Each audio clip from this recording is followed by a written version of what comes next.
ഉത്തമ പുരുഷനായി തീരാൻ, ഒരു മനുഷ്യനായി തീരാനുള്ള മാർഗങ്ങളാണ്. അത് ഏതെങ്കിലും ഒന്ന് സ്വായത്തമാക്കാൻ നമുക്ക് ശ്രദ്ധ വേണം, മനസ്സ് വേണം. അതിനായിട്ടായിരിക്കണം രാമായണ പാരായണം നമ്മൾ ചെയ്യേണ്ടത്. ഓം ഗം ഗണപതയേ നമഃ. ഓം ഗം ഗുരുഭ്യോ നമഃ. ഹരി ഓം. എല്ലാവർക്കും നമസ്കാരം.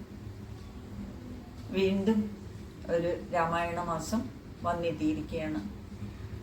രാമായണ മാസം അത് കുറച്ച് വർഷങ്ങളായിട്ട് നമ്മൾ കേട്ടു തുടങ്ങിയിട്ടുള്ളതാണ്.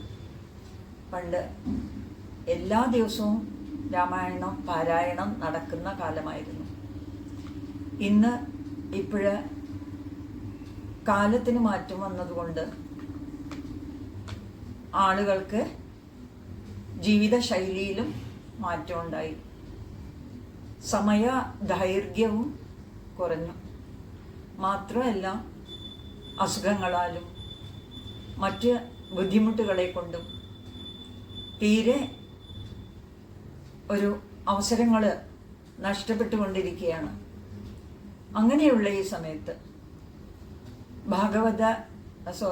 രാമായണ മാസം എന്നുള്ള ഈ ഒരു കാലം നമുക്ക് അനുഗ്രഹം തന്നെയാണ്.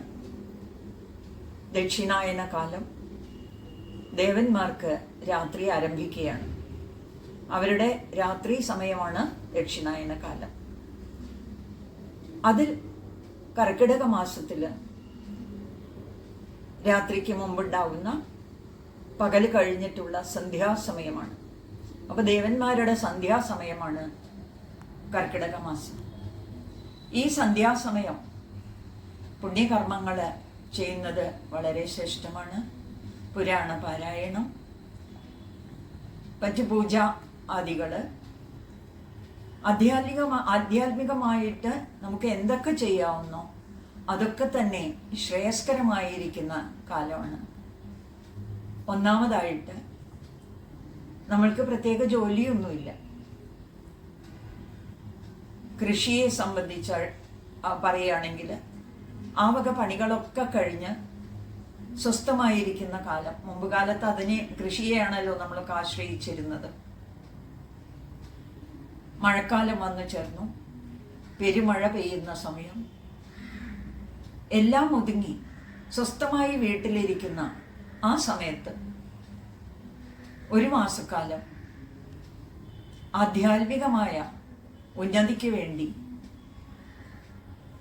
പ്രയത്നിക്കാൻ പറ്റുന്ന സമയമാണ്.